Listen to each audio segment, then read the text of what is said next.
we proceed, I would like to ask you to take your time to turn your phones off or put them in a silent mode. 네, 공연에 앞서서 가지고 계신 핸드폰을 끄거나 진동 모드로 명령해 주시기 부탁드립니다. There is going to be an intermission, a 15-minute intermission after the first act. So you can go downstairs and you can get some snacks.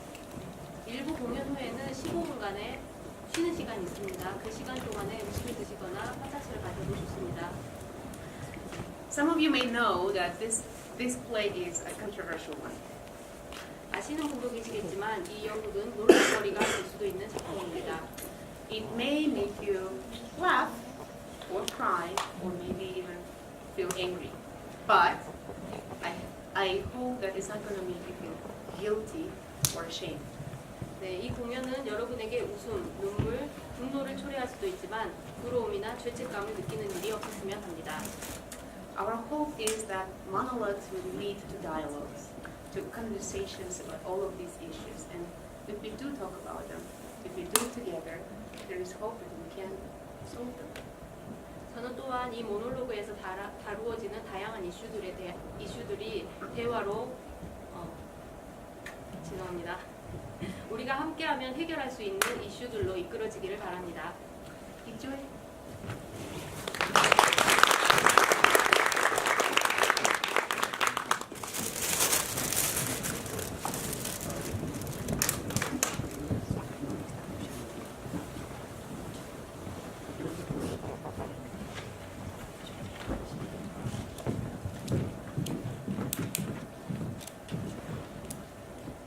I bet you're worried. We are worried. We were worried about vaginas. We were worried what we think about vaginas, and even more worried what we don't think about vaginas. We were worried about our own vaginas. We needed a context of other vaginas, a community of vaginas, a culture of vaginas. There's so much darkness and secrecy surrounding it, like the Bermuda Triangle or somewhere. Nobody ever reports back from there. It's not easy to even first find your vagina. Women go weeks, months, sometimes years without looking at it. A high-powered businesswoman would interview, and she said she was too busy. She didn't have time for it. Looking at your vagina, she said, was a full day's work. You gotta get down there on your back, in front of a mirror, full line preferred. You gotta get in a right position, within the perfect light, with the shadows somehow by the angle you at. You gotta get all twisted up, angle your head, moving goes back. Oh, you're exhausted by then. She said you didn't have time for that. She was too busy. So there were vagina interviews, which became Vagina Monologues. Over 200 women were interviewed. Younger women, older women, single women, married women, lesbians, actors, college professors, corporate professionals, sex workers, Black women, Asian American women, Latina women, Native American women, Caucasian women, Jewish women. Okay. At first, they were reluctant to talk. They were a little shy. But once you got them going, you couldn't stop them. Women secretly love to talk about their vaginas.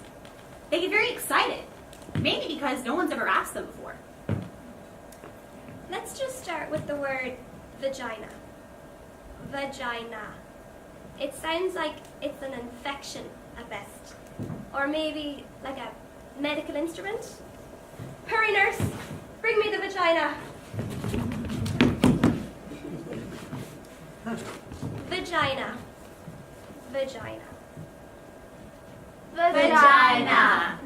It doesn't matter how many times you say the word, it never sounds like the word you're trying to say. It's a totally ridiculous, unsexy word. If you try to use during sex to be politically correct, darling, could you stroke my vagina? You kill the act right there. We are worried about vaginas, what we call them and what we don't call them. In Great Neck, New York, they called a pussycat. A woman there said her mother used to tell her, "Don't wear panties under your pajamas, dear. You need to air out your pussycat." In Westchester, they call it a hoopie. In New Jersey, a twat. There's a powder box, a poochie, a poopy, a pee-pee, a poobaloo, a poonanny, a pal, and a peesh. Toady, Dee, Nishi, Dignity, Monkey Box, Cookie snatcher, cooter, lappy. Gladys Siegelman. VA, Wee Wee, Horse Spot, Nappy Dugout, Mongo, Mookie, marshmallow. Spoon A ghoulie. Possible. Tamale. Totita. Connie.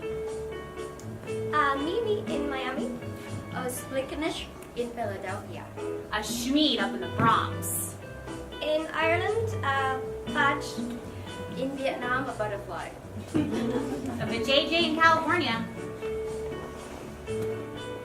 We're worried about vaginas.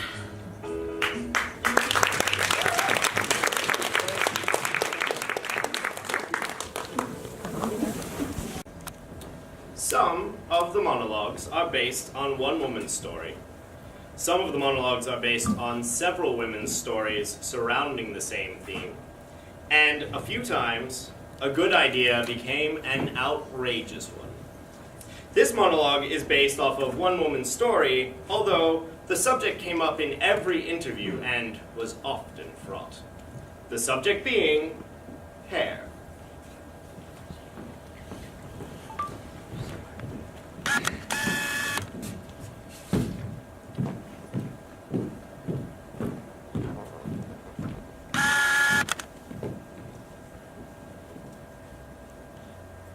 You cannot love a vagina unless you love hair.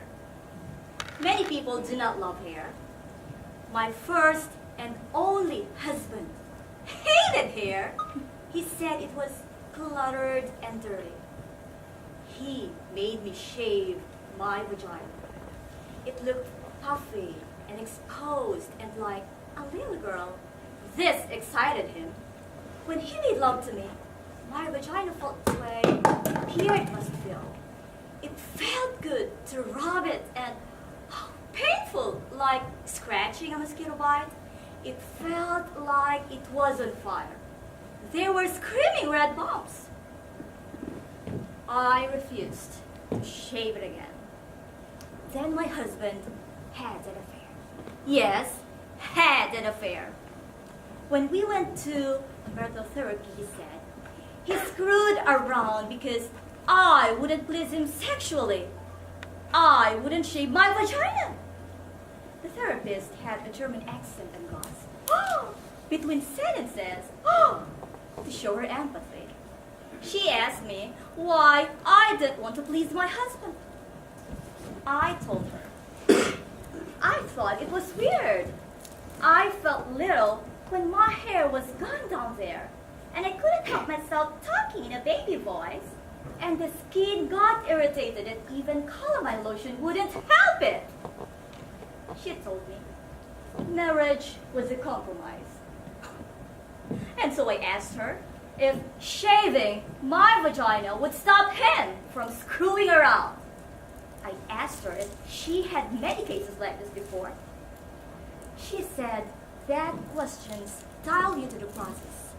I needed to jump in. She was sure it was a good beginning. This time, when we got home, he got to shave my vagina. It was like a therapy bonus prize. He clipped it a few times and there was a little blood in the bathtub. He didn't even notice it because he was so happy shaving me.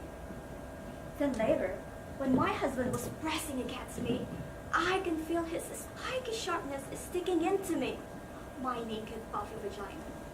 There was no protection. There was no fluff. I realized then that hair is there for a reason. It's the leaf around the flower, the lawn around the house. You have to love hair in order to love the vagina. You can't pick the parts you want. And besides, my husband never stop screwing around.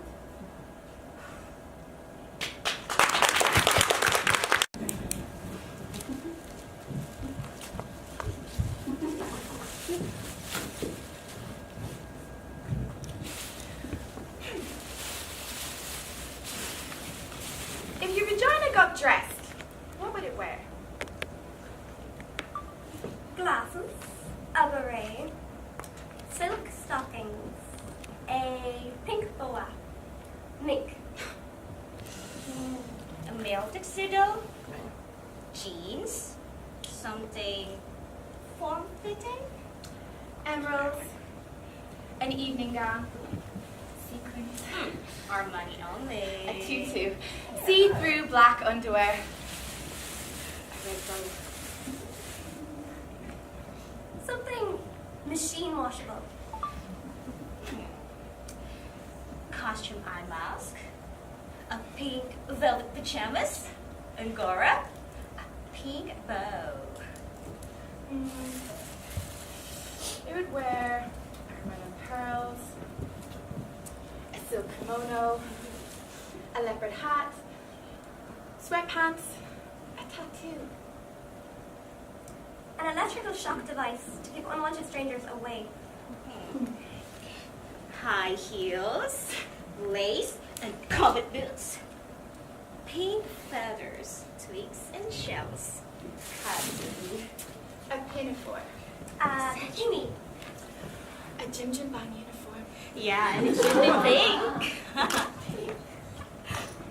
If your vagina could talk, what would it say? Maybe 2 words. Slow down. Is that you? Feed me. I want. Yum yum. Oh yeah. Think again. More, please. Embrace me. Let's play. Start again. No, over there. Stay home. Brave choice. Enter at your own risk. Don't stop. More. Remember me? Come inside. No, not yet. Whoa, Mama! Yes, rock me! Thank you. Bonjour. Too hard. Don't give up. Oh God! Thank God, I'm here. Let's go. Find me. Where's Brian? That's better. Yes, there.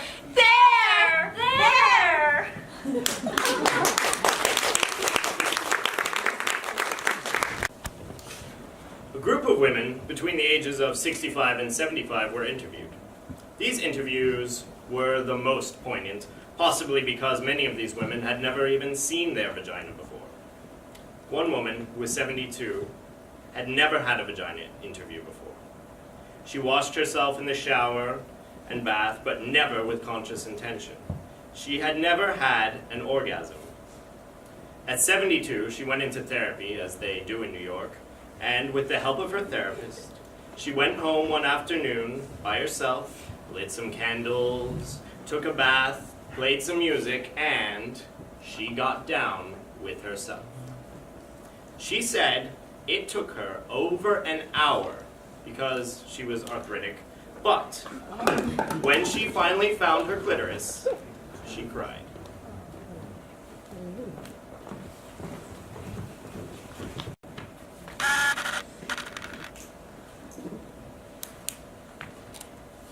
Down there?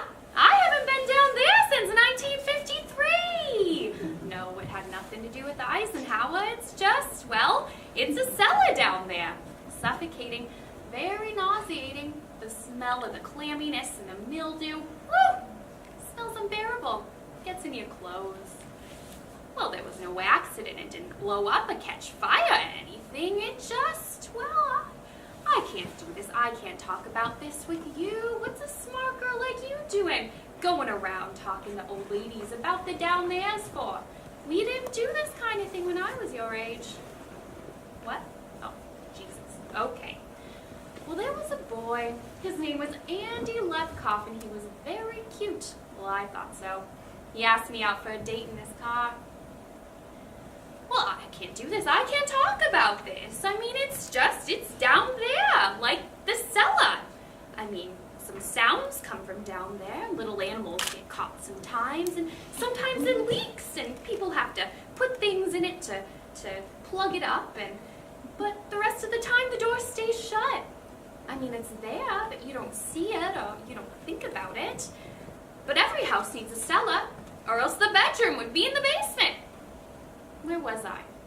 Oh, right, Andy Lefkoff. Andy was a catch. That's what we called it in my day. I was on a date with him in his new white Chevy Bel Air. I remember thinking that my legs were too long for the car seat. My knees were all scrunched up against the dashboard. I was looking at my big kneecaps when he leaned over and he kissed me. And I was excited. I was so excited that, well, there was a flood down there. It was like this river of life, this force of passion just flooded out of me, right through my panties, onto the seat of his new white Chevy Bel Air. It wasn't pee, and it was smelly. Well, frankly, I didn't smell anything, but Andy said I was a weird, stinky girl. I wanted to explain I wasn't normally like this, that his kiss had caught me off guard, and I tried to wipe up the flood with my dress. It was a new yellow primrose dress, and it looked so ugly with the flood on it.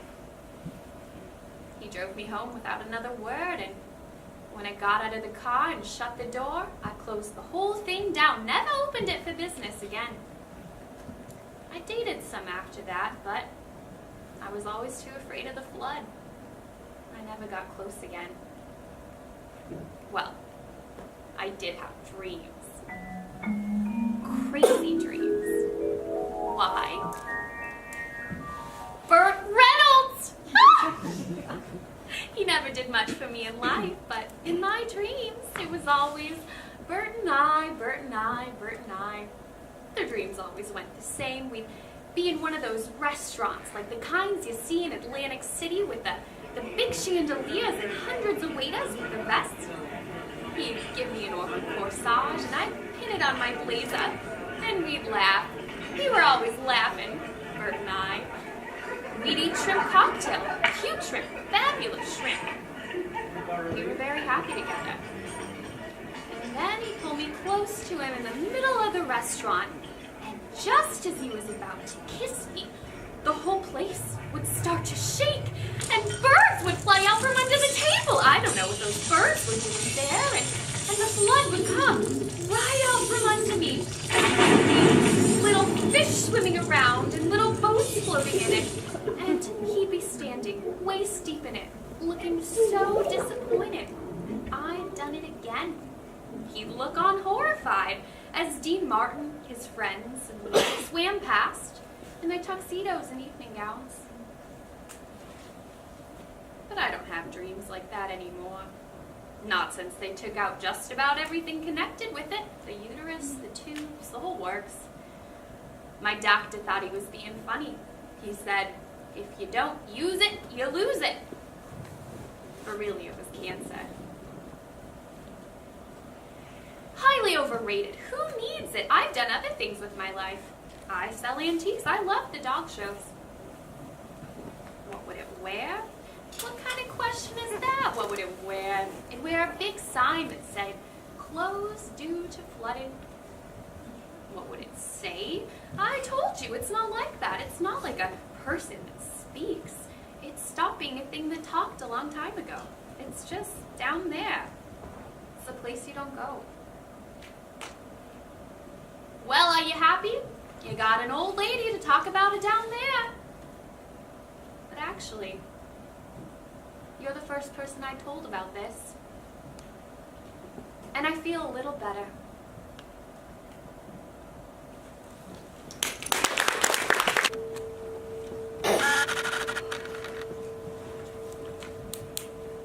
My vagina is a shell. A round pink shell. Opening and closing, closing and opening. My vagina is a flower. An eccentric tulip. The center acute and deep. The scent delicate. The petals gentle but sturdy. I did not always know this.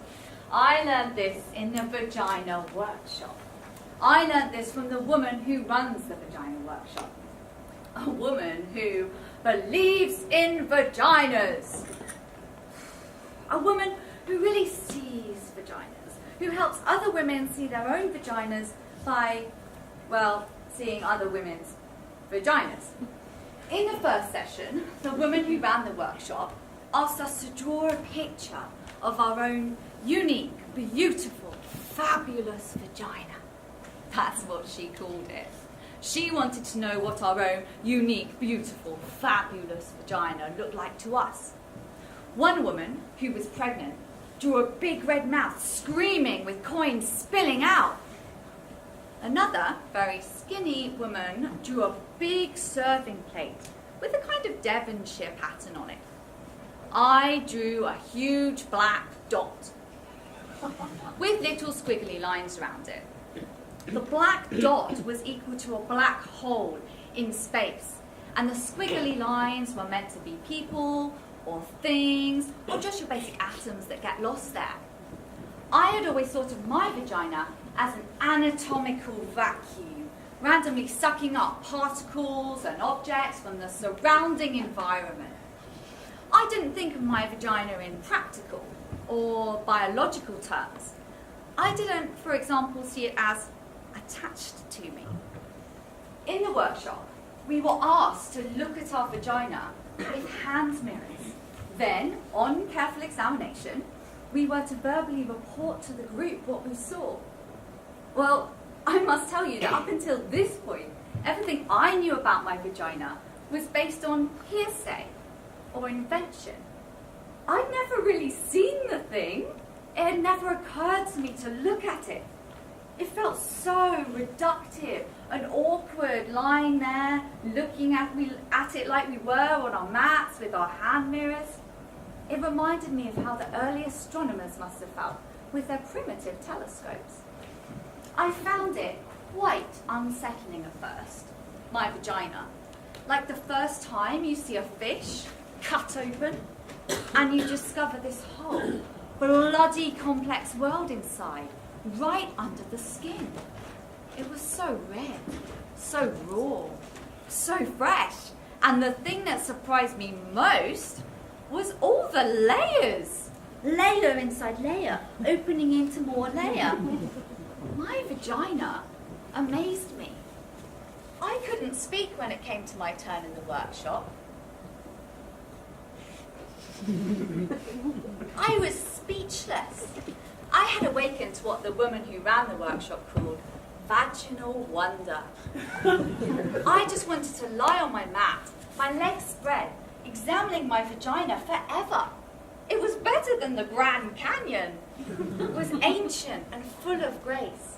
It had the innocence and freshness of a proper English garden. And it was funny, very funny. It could hide and seek, open and close. Then, the woman who ran the workshop asked how many women had had orgasms. 2 women tentatively raised their hand. I did not raise my hand. But I had had orgasms. I didn't raise my hand because they were, well, accidental orgasms. They happened to me. They happened in my dreams and I would wake in splendour. They happened a lot in water, mostly in the bath. Oh, once in Cape Cod. They happen on horses, on bicycles, sometimes on the treadmill at the gym. I didn't raise my hand because, although I had had orgasms, I didn't know how to make one happen. It was a mystical, magical thing. I didn't want to interfere. It felt wrong getting involved, contrived, manipulative. It felt Hollywood. The surprise would be gone, and the mystery. The problem, of course, was that the surprise had been gone for 2 years. I had not had a magical, accidental orgasm for a long time, and I was frantic. That's why I was in the vagina workshop. And then the moment had arrived that I both dreaded and longed for. The woman who ran the workshop asked us to take out our hand mirrors again and to see if we could locate our clitoris. There we were, the group of us women, on our mats, on our backs, reaching for our spots, our locus, our reason. And I don't know why, but I started crying. Maybe it was the sheer embarrassment. Maybe it was knowing I had to give up the fantasy, the huge, life-consuming fantasy that someone or something was going to do this for me. The fantasy that someone was coming to lead my life, to choose direction, to give me orgasms. I felt the panic coming, the simultaneous terror and realization that I had avoided finding my clitoris, had rationalized it as mainstream and consumerist because, well, I was in fact terrified that I did not have a clitoris, that I was one of those constitutionally incapables, one of those dead, dry, bitter, shut down, frigid, apricot tasting. Oh my God. There I was, reaching with my fingers, looking for my spot, and all I could think about was the time when I was 10 and I lost my gold ring with the emeralds in the lake, how I kept diving over and over to the bottom of the lake, running my hands over fish and stones and bottle caps and slimy stuff, but never my ring. The panic I felt, I knew I'd be punished. The woman who ran the workshop saw my insane scrambling, my heavy breathing, my sweating. She came over. I told her, it's gone, I've lost my clitoris. I shouldn't have worn it swimming. The woman who ran the workshop laughed. She calmly stroked my forehead. She told me my clitoris wasn't something I could lose. It's me, she said, the essence of me. It's both the doorbell to my house and the house itself. I didn't have to find my clitoris. I had to be it. Be it. Be my clitoris. Be my clitoris. I lay back and closed my eyes. I put the hand mirror down. I watched myself, floating above myself. I watched as I slowly approached myself and re-enter. It felt like an astronaut re-entering the surface of the earth. I bounced and landed and bounced. And then I came into my own blood and muscles and cells. And then I slid into my vagina. And it was easy. I suddenly fit. I was all warm and pulsing and young and ready and alive.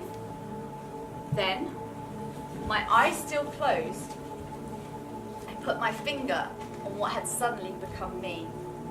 There was a little quiver at first, which urged me to stay.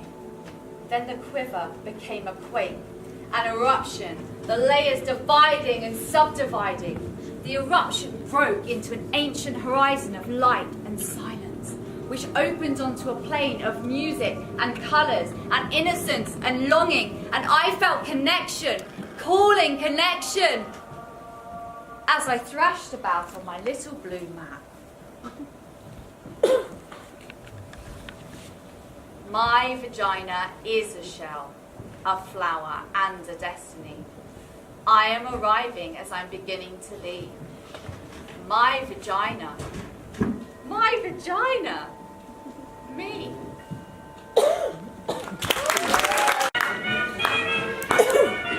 The clitoris is pure in purpose. It is the only organ of the human body designed purely for pleasure. The clitoris is simply a bundle of nerves, 8,000 nerve fibers to be precise. That's a higher concentration of nerve fibers found in any other part of the human body, including the fingertips, the lips, the tongue, and it is twice the number found in the penis. Who needs a handgun? You've got a semi-automatic.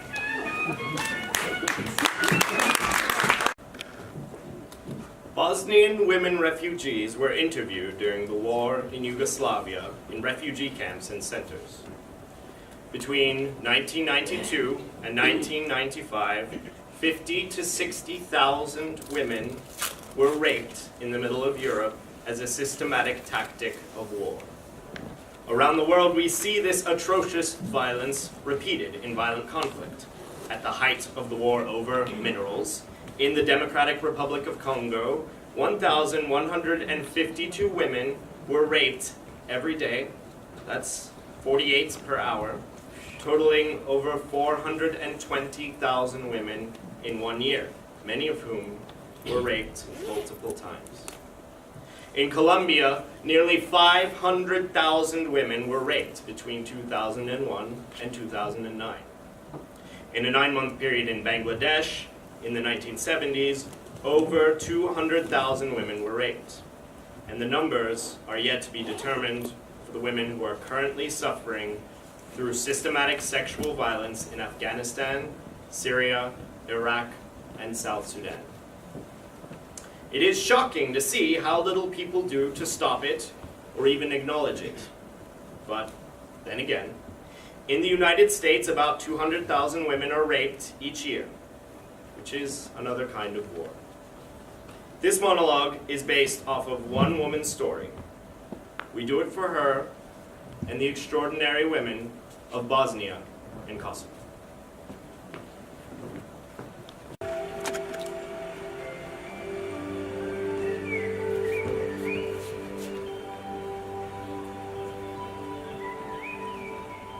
My vagina was green.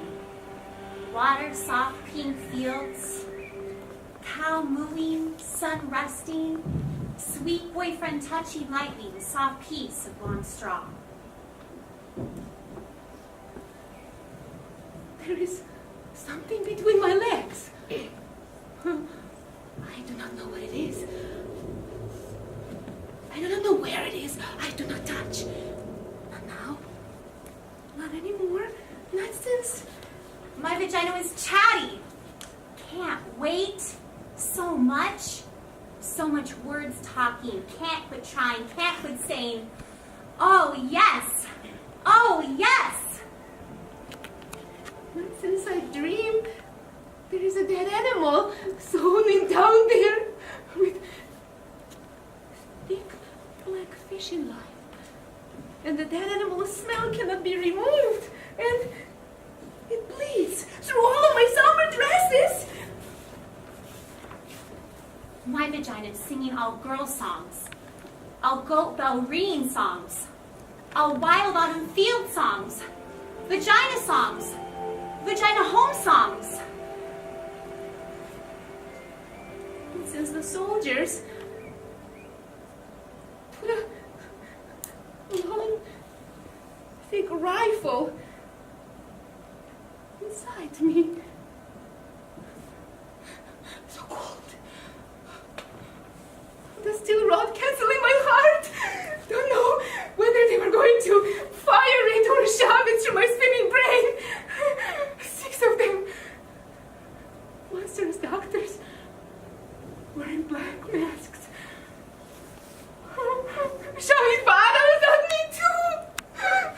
There were sticks and the end of a broom. My vagina, swimming river water, clean spilling water over sun-baked stones, over stone clit stone over and over.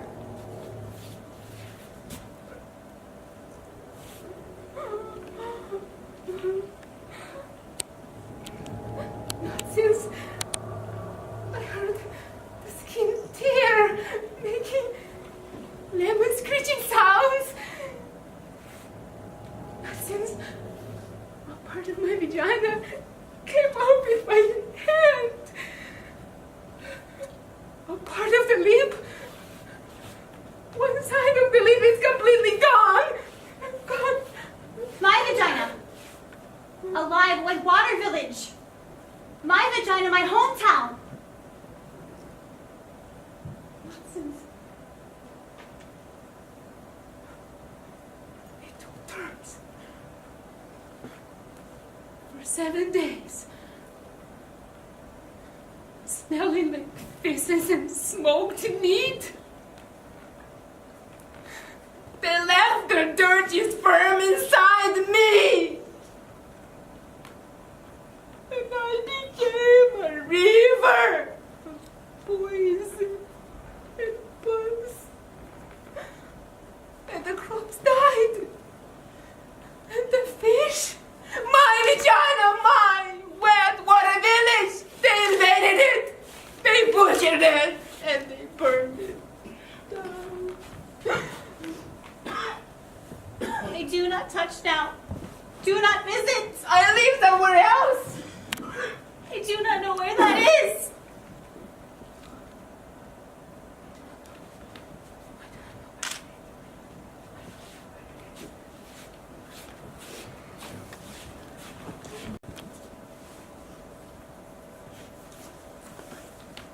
Female genital mutilation, a statistical overview and exploration of the dynamics of change.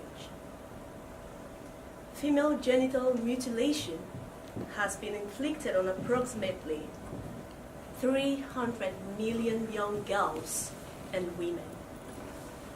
In the 30 countries where it is practiced, mostly in Africa, about 30 million girls are at risk of the knife, the sharp, or a razor to cut their clitoris or remove it altogether. In half of the countries, most girls were cut before the age 5. In the rest of the countries, most cutting occurred between the ages 5 and 14. As many as 30 million girls within the next decade are at risk of being cut if this current trend persists. In a man, it will range from an amputation of most of the penis to the removal of all of the penis. Short-term results are hemorrhages, tetanus, cuts in the urethral and vaginal walls.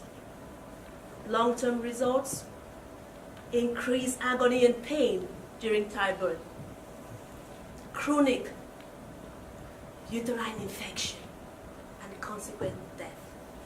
However, overall, there is a decline, with the girls cut between the ages 15 to 19, declining from 57% in 1985 to 31% as of today.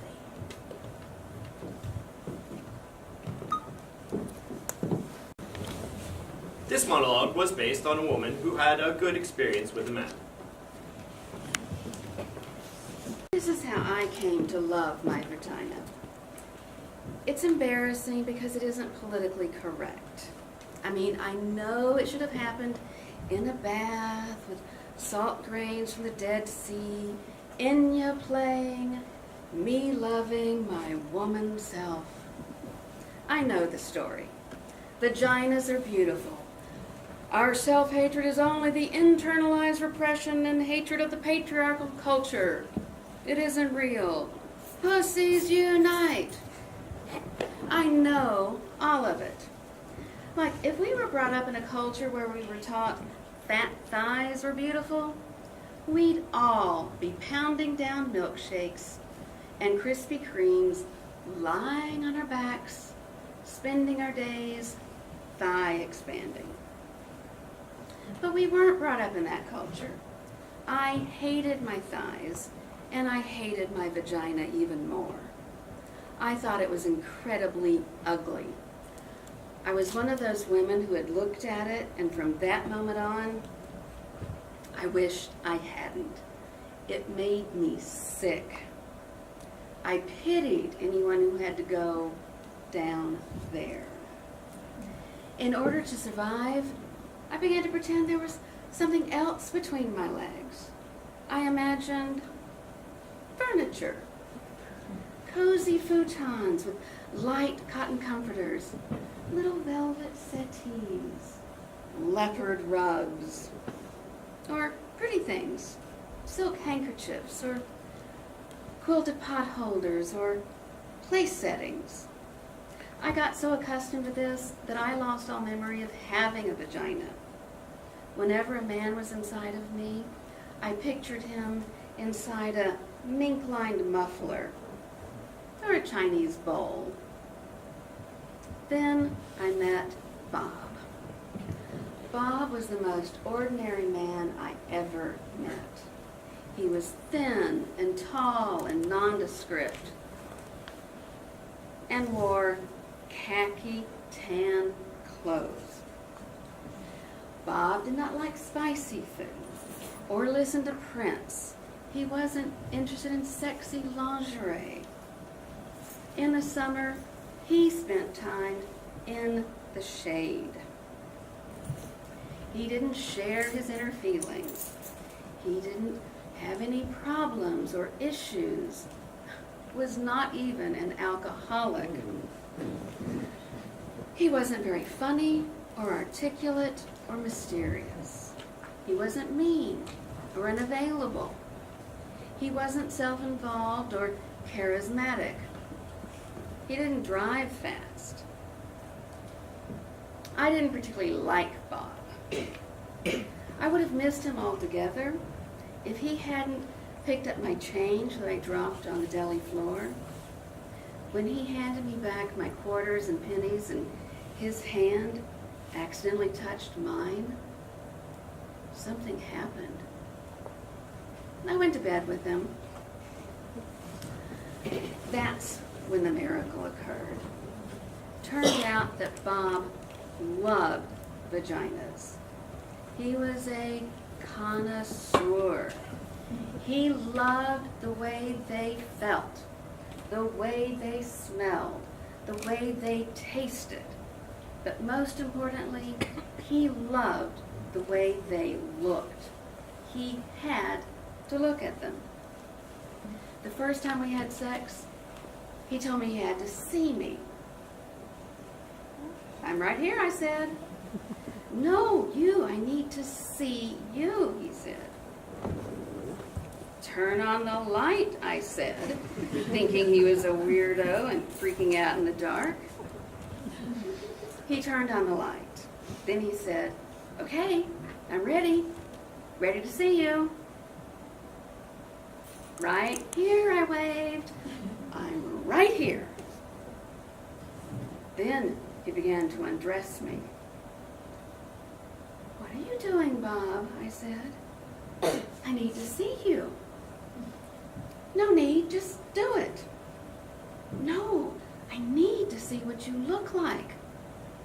But you've seen a red leather couch before, I said. Bob continued. He would not stop. I wanted to throw up and die. This is awfully intimate, Bob, I said.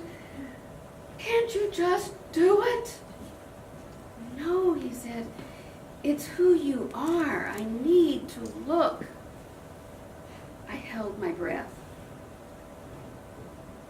He looked and looked. He got breathy and his face changed. He didn't look ordinary anymore. He looked like a hungry beast. You're so beautiful, he said. You're elegant and deep and innocent and wild.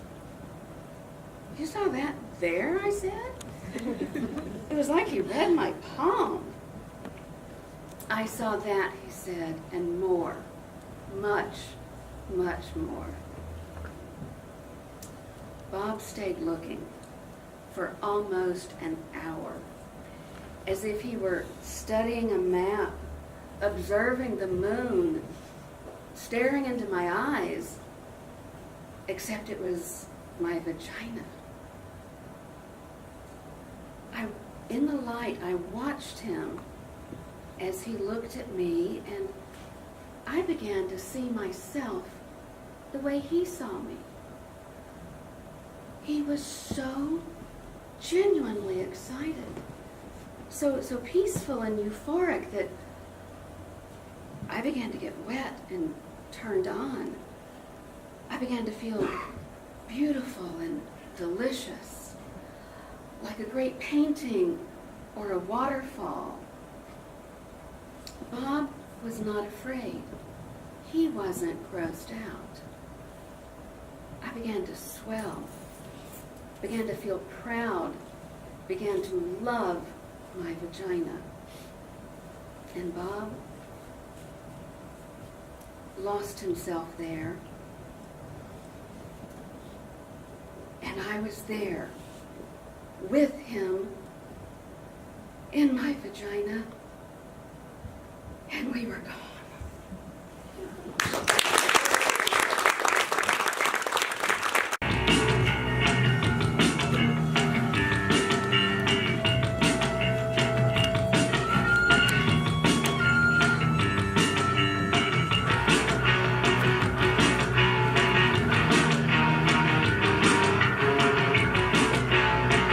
My vagina's angry. It is. It's pissed off. My vagina's furious and it needs to talk. It needs to talk about all this shit. It needs to talk to you. I mean, what's the deal? An army of people out there thinking of ways to torture my poor ass, gentle, loving vagina. Spending their days constructing psycho products and nasty ideas to undermine my pussy? Vagina motherfuckers! All this shit they're constantly trying to shove up us, clean us up, stuff us up, make it go away. Well, my vagina's not going away. It's pissed off and it's staying right here. Like tampons. What the hell is that? A dry wad of fucking cotton stuff out there. Why can't they find a way to subtly lubricate the tampon? As soon as my vagina sees it, it goes into shock. It closes up. It says, forget it. You need to work with the vagina. Introduce it to things. Prepare the way. That's what foreplay's all about. You've got to convince my vagina. Seduce my vagina. Engage my vagina's trust. You can't do that with a dry wad of fucking cotton. Stop shoving things up me. Stop shoving and stop cleaning it up. My vagina doesn't need to be cleaned up. It smells good already. Don't try to decorate. Don't believe them when he tells you it smells like rose petals when it's supposed to smell like pussy. That's what they're doing. All those douche sprays, trying to make it smell like bathroom spray or a garden. Floral. Berry. Rain. I don't want my pussy to smell like rain, like washing a fish after you've cooked it. I want to taste the fish. That's why I ordered it. Then there's those exams. Who thought them up? There's got to be a better way to do those exams. Why the scary paper dress that scratches your tits and crunches up in the back when you lie down so you feel like a wad of paper someone's thrown away? Why the rubber gloves? The flashlight all up there like Nancy Drew working against gravity. Why the Nazi steel stirrups? The mean, cold duck lips they shove inside you. What's that? My vagina's angry about those visits. It gets defended weeks in advance. It won't go out of the house. Then you get there. Don't you hate that? Scoot down. Scoot down. A little bit further. Relax. Relax your vagina. Why? So you can shove bean cold duck lips inside it? I don't think so. Why can't they find a nice delicious purple velvet and wrap it around me? lay me down on some feathery cotton spread, put on some nice friendly pink or blue gloves, and rest my feet in some fur-covered stirrups. Warm up the duck lips. Work with my vagina. But no, more tortures. Dry water fucking cotton, pull duck lips, and thong underwear. That's the worst. Thong underwear. Who thought that up? Moves around all the time. It gets stuck in the back of your crusty butt. Ugh! Ugh. Vaginas are supposed to be loose and wide, not held together. That's why girdles are so bad. We need to move and spread and talk and talk. Make something like that. Something to give them pleasure. No, of course they won't do that. Hate to see a woman having pleasure, particularly sexual pleasure. I mean, make a nice pair of soft cotton underwear with a French tickler built in. Women would be coming all day long. Coming in the supermarket, coming on the subway, coming happy vaginas. They wouldn't be able to stand it, seeing all those energized, not taking shit, hot, happy vaginas. If my vagina could talk, it would talk about itself like me. It would talk about other vaginas. It would do vagina impressions. It would wear Harry Winston diamonds. No clothing, just there, all draped in diamonds. My vagina helped release a giant baby. It thought it would be doing more of that. It's not. Now, it wants to travel. Doesn't want a lot of company. It wants to read and know things and get out more. It wants sex. It loves sex. It wants to go deeper. It's hungry for death. It wants kindness. It wants change. It wants silence and freedom and gentle kisses and warm liquids and deep touch. It wants chocolate. It wants to scream. It wants to stop being angry. It wants to come. It wants to want. It wants. My vagina. My vagina. Well, it wants everything.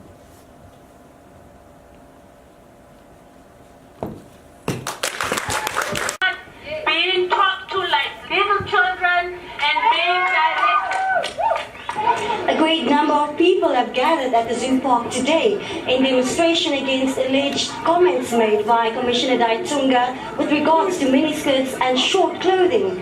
The statement also said that women found to be wearing such clothes will be arrested.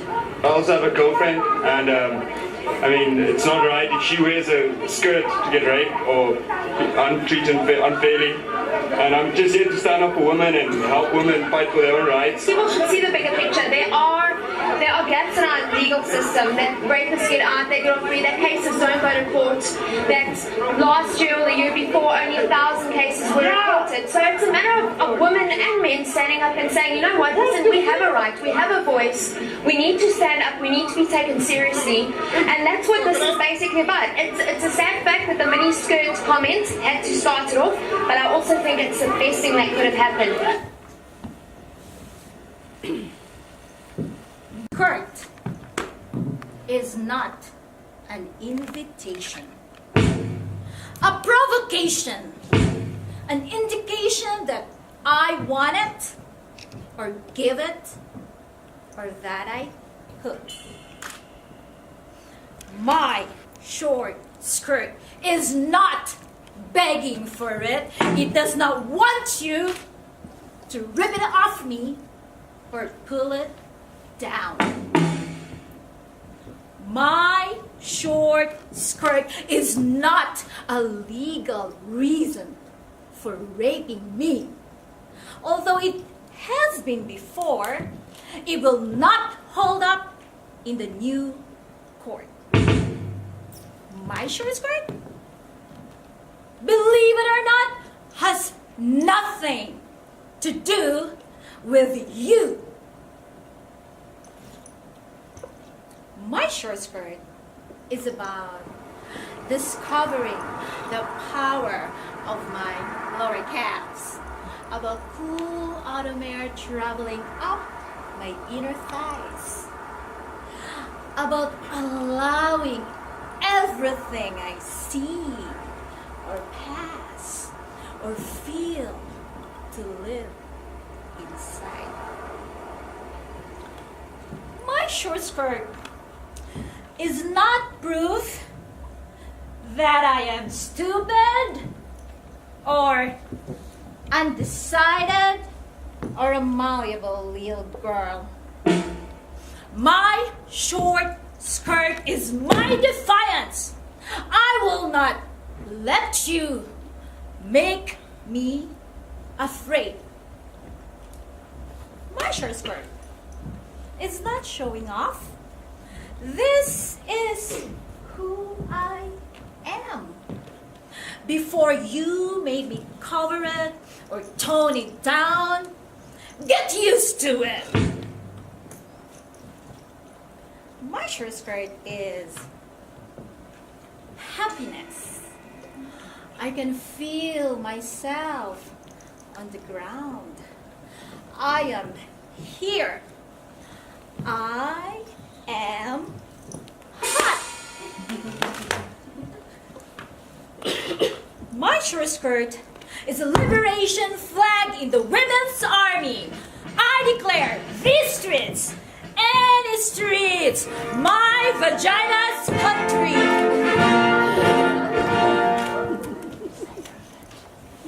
My short skirt is turquoise water with swimming colored fish. A summer festival in the starry dark. A bird calling. A train arriving in a foreign town. My short skirt is round skin. A full breath. And tango dip. My short skirt is initiation, appreciation, excitation, but mainly my short skirt and everything under it is mine. Mine. Mine, mine, mine.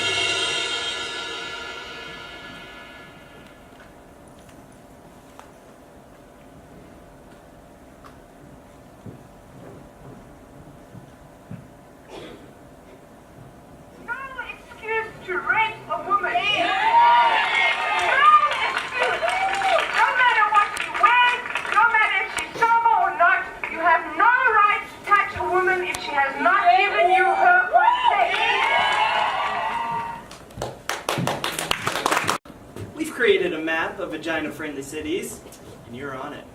Welcome, Gwangju! You know Pittsburgh? They're wild for vaginas in Pittsburgh. In fact, one woman became obsessed with a particular word, a pejorative word, used to describe the vagina. Her mission? To reconceive the word. I can't believe it. It's so tacky. Bastos naman ang babaeng yun? Oo nga, malay. Ano ba yan? Bastos? I can't believe she would say that. She's such a bitch. 아, 누구래요? 저 창피한지 모르네.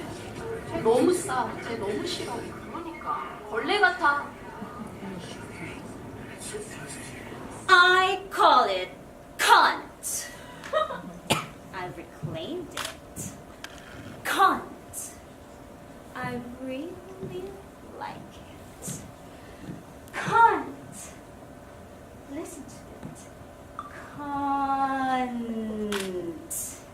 C.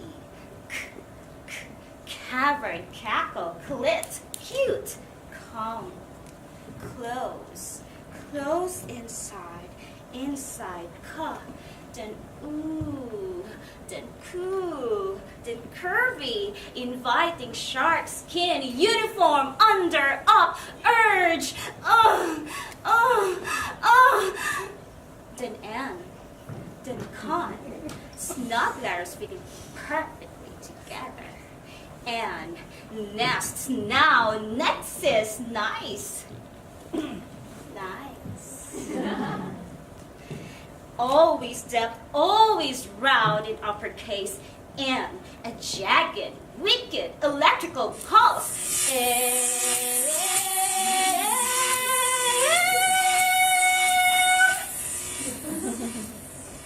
Then soft and warm and con, then tea. A sharp, certain tangy texture, take, tight, tantalizing, tensing, tendrils, time, tactile, tell me, can't, come on, say it, can't.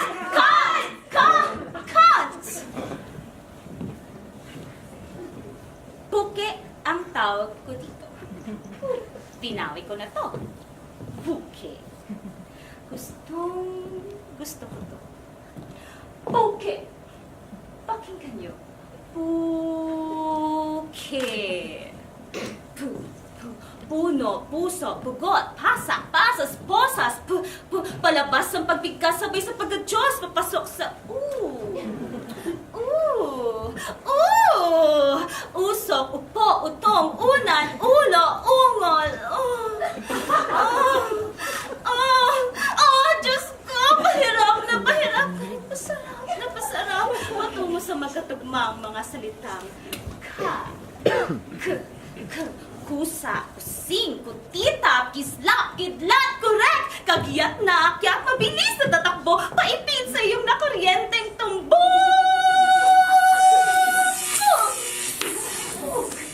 Bagong lihim, nagiging masinang sa masalimuot ng pagtatagpo ng mga katagang bubulwak ang letrang I, ikot, ilaw, iba, ito, igan, insan, ikaw nga, sabay udyok sa pagsasabing manindigan ka, sabihin mo, buke! Tama, diba? Buke!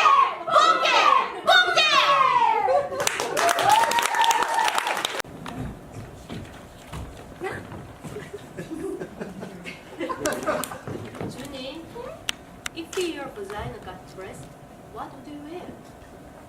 Wear the high tops, alabaster, or big words. If it could speak, what would we say? It would say the words that begin with we and P, violin and Taurus are examples. What does your vagina remind you of?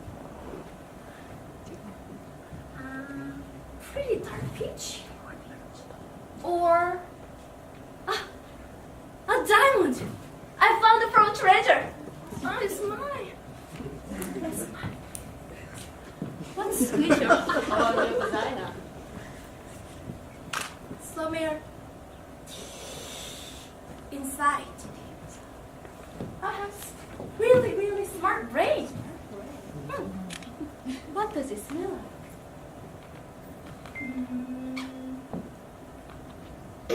Snowflakes?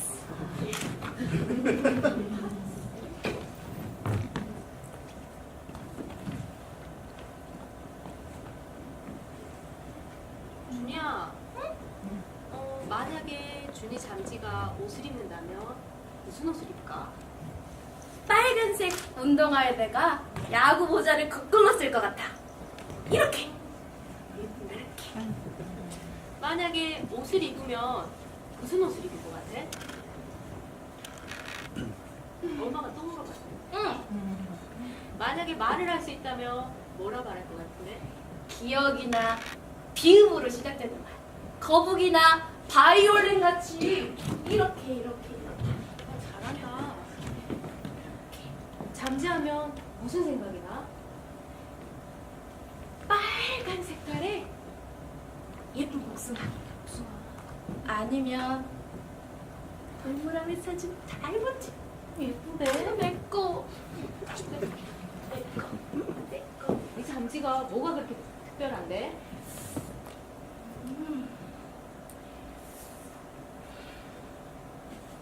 그거 깊은 어딘가에 진짜로 똑똑한 머리가 들어가 있어. 무슨 냄새가 나?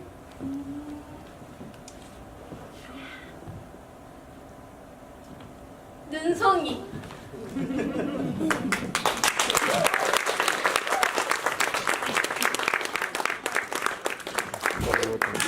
Rich, compelling, complex relationships with their vaginas. This particular woman, she blows my mind.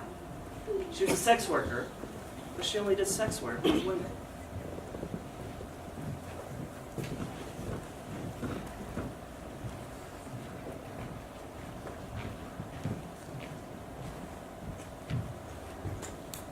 I love vaginas.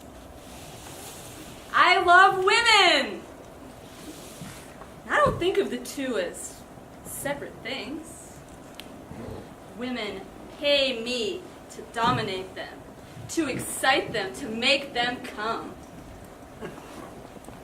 I didn't start out this way. No. On the contrary, I started out as a lawyer, but in my late 30s, I became obsessed with making women happy. It started out as a mission of sorts, but then I got involved. I got very good at it. Kind of brilliant. It was my art. I started getting paid for it. It was as if I had found my calling. I wore outrageous outfits when I dominated women. Lace and silk and leather. And I used props. Whips, ropes, handcuffs, and dildos. There was nothing like this in tax law. No props, no wetness, no dark, mysterious foreplay, no erect nipples, no delicious mouths, but mainly there was no moaning. Not the kind I'm talking about, anyway. Moaning was the key, the thing that ultimately seduced me into making women happy. You know, when I was a little girl and I would watch women making love in the movies, making these strange, orgasmic sounds, I would laugh. I got strangely hysterical. I mean, I just couldn't believe that big, outrageous, ungoverned sounds like that could come out of women. I longed to moan. I would practice in front of my mirror with a tape recorder, moaning in various keys, various tones. But always, when I played it back, it sounded fake. It was fake. It wasn't rooted in anything sexual, really, only in my desire to be sexual. But then, once, when I was 10, on a car trip, I had to pee really bad. It lasted almost an hour, and when I finally got to pee in this dirty little gas station, I moaned. I moaned as I peed. I couldn't believe it, me moaning in this Texaco in the middle of Louisiana.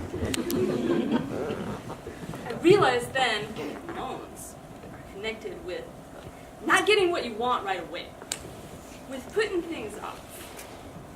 I realized that moans are best when they come from this place deep inside you that's speaking its own language. I realized that moans are in fact that language. I became a moaner. It made most men anxious. Frankly, it terrified them. I mean, I was loud, and they couldn't concentrate on what they were doing. And they'd lose focus, and then they'd lose everything. We couldn't make love in other people's homes. The walls were too thin. And in my building, I got a reputation and people would look at me with contempt in the elevator. Men thought I was too intense. Some called me insane. So I began to feel bad about my moaning. I got quiet and polite. I started making noise into a pillow. I learned to choke my moan, hold it back like a sneeze. I started getting headaches and stress-related disorders. I was becoming hopeless when I discovered women. I discovered that women loved my moaning. But most importantly, I discovered how deeply excited I got when other women moaned, when I was responsible for other women moaning. I made love to quiet women and they shocked themselves in their moaning. I made love to moaners and they found a deeper, more penetrating moan. It was a kind of surgery, a delicate science, finding the tempo, the location, the home of the moan. That's what I call it. Sometimes I found it over a woman's jeans. Sometimes I snuck up on it, off the record, disarming all the alarms and moving right in. Sometimes I used force, but not violent, oppressive force. No, more like, I'm gonna take you somewhere, lay back, and enjoy the ride kind of force. Sometimes I used props. I loved props. Sometimes it was simply mundane. I would find the moan before things even got started while we were in the kitchen eating salad or chicken. Here it is, right there, just like that, all mixed in with the balsamic vinegar. Sometimes I made the woman find her moan in front of me. I waited until she opened herself, and I wasn't fooled by any of those minor, more obvious moans, no. I pushed her further, all the way into her power moan. There's the clit moan.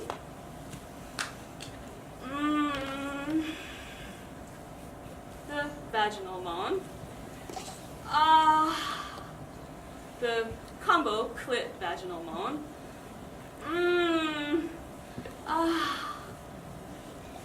The almost moan.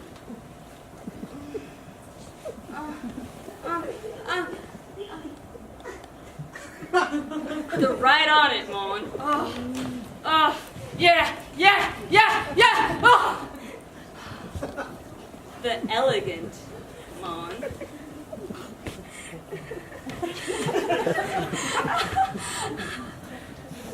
The grace slick moan. Yeah.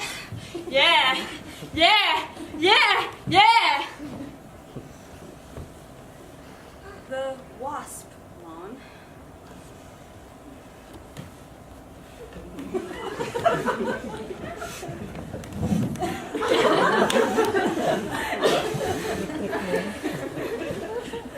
The Jewish moan.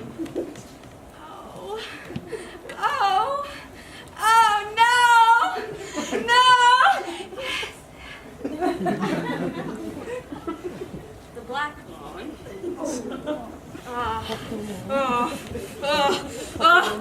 Shit!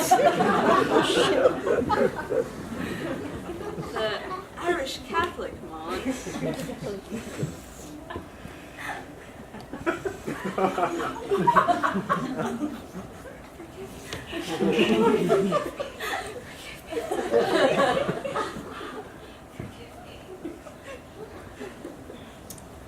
The mountaintop moan.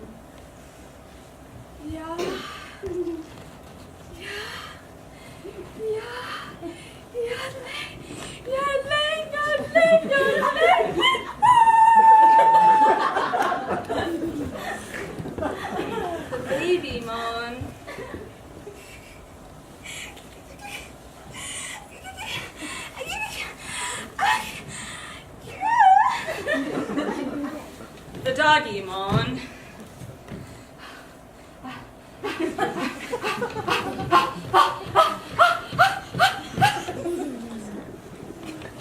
The uninhibited, militant, bisexual Mon. Yeah.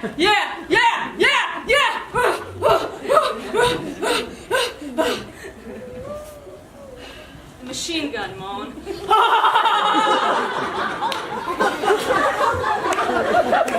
The tortured Zen, Mon.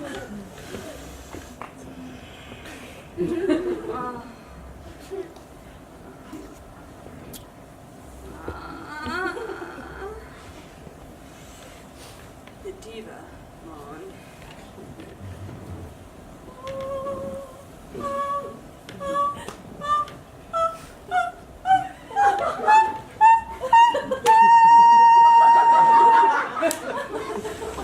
The college, Mon.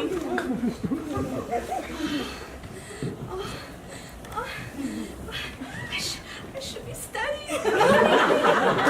I have a Korean test in the morning. I should be studying.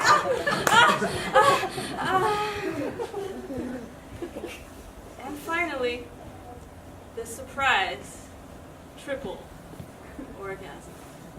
Mom.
Our author, Eve Ensler, was present for the birth of her granddaughter.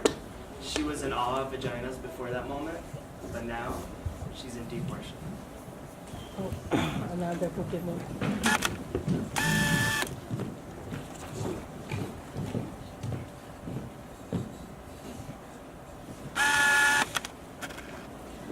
I was there when her vagina opened. We were all there, her mother, her husband, and I. And the nurse from Ukraine would keep, with her hand, keep feeling and turning on her vagina with her rubber gloves as she casually talked to us, like she was turning on a loaded faucet. I was there when the contractions made her crawl in all fours, made unfamiliar moans out her pores, and still there, after hours, when she just suddenly screamed, her hand striking at the electric pair. I was there when her vagina changed from a shy, sexual hole to an archaeological tunnel, a sacred vessel, a Venetian canal, a deep well with a stuck child inside, waiting to be rescued.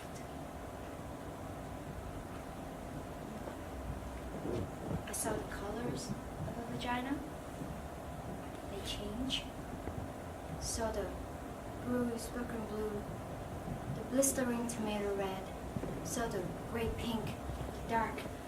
Saw the blood-like perspiration along the edges. Saw the white yellow liquid, the shit, the clouds pushing out all the holes, pushing harder and harder. Saw through the hole the baby's head, scratches of black hair. Saw it there, just behind the bone. Background memory. As the nurse from the Ukraine would just keep turning and turning her slippery hands. I was there when the mother and I How a leg, spread her wide, push her string against her pushing, and her husband suddenly counting 1, 2, 3, telling her husband. 1, 2, 3, telling her focus harder. We look into her then. We couldn't get our eyes out of that place. We forget the vagina. All of us. What else could explain our lack of awe, our lack of reference?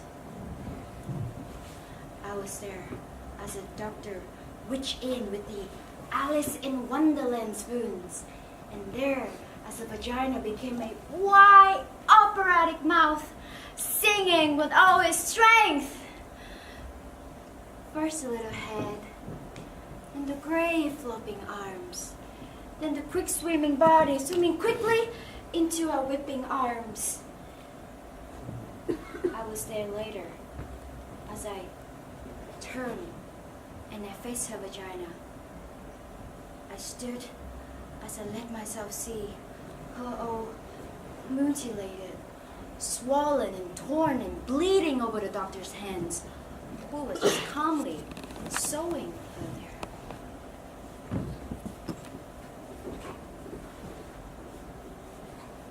I stood as her vagina became a wide, red, pulsing heart.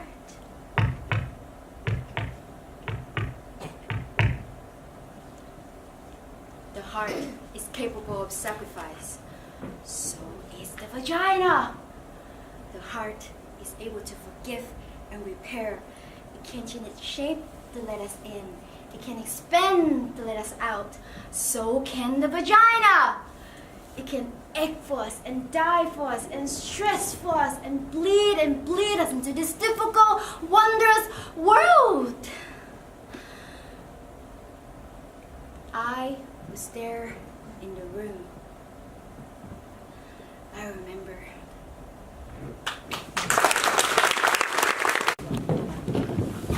I call you bellies and mouths and breasts, cunts and hips and bums and thighs. I call you muscle, blood, cells, sinew, saliva. I call you flesh, bone, biceps, and back. Bodies of women laborers, bodies of nurses and servers, farmers and mothers and caregivers. Bodies that clean up your mess and put salve on your bed sores. Bodies that spend each day loving your children so you can travel and give speeches. Bodies that sew the sleeve on your fancy blouses and clean the floor of the cafeteria where your children learn. Devoured bodies, invisible bodies, unpaid bodies. Bodies that carry 50 sacks of rice, cassava, and sugarcane, bare feet and slippery mud. Body who curve now, body who's trained, body who bend. Bodies who burst into buildings about to collapse. Bodies scratch, grab, choke, punch, killed. Exposed to unwanted, unexpected chemicals. Ours, penises. No gloves, no mask, no protection from the sun, or the boss, or the foreman, or the president, or the president. Bodies forced to stand for hours, paid docked for being, punished for pregnancy. Bodies maimed and shamed, bound and cut, stoned and burned, invaded and degraded, bodies taunted, threatened, bloodied and torn, bodies in the field of calzone, the field of panties, bloody panties.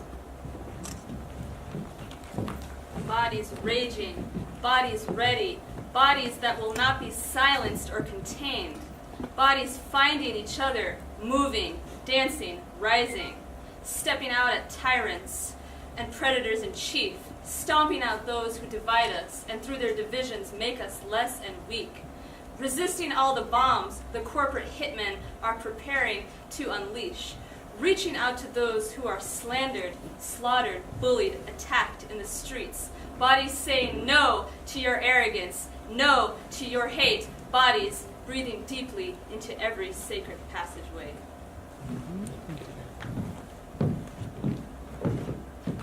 Bodies dancing safety, dancing freedom, dancing sexy heart. Livable wage, dancing dignity, dancing integrity.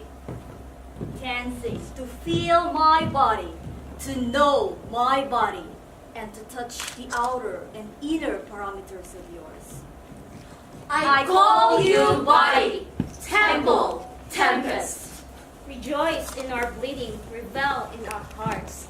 Dance into this landscape, dance into this dream. Dance into lifetime of bodies found underneath.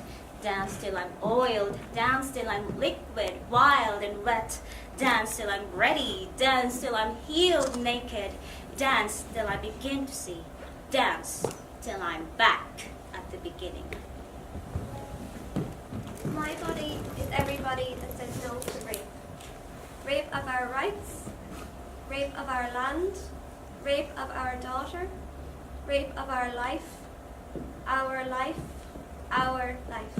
Bodies who will not obey, who will not be governed, whose country is flesh, whose flag is bone, bodies who have a logic and a language of their own, beginning to find a rhythm that cannot be stopped, a step that can be repeated and shared. We have to dance now, do you hear? We have to dance for our lives. We have to dance for the earth. We have to dance for our sons and daughters. We have to dance the new world. Could you move your feet? Can you roll your hips? Can you lift your arms? Can you flip your booty? Can you let out a moan from your belly? From your heart? From your vagina?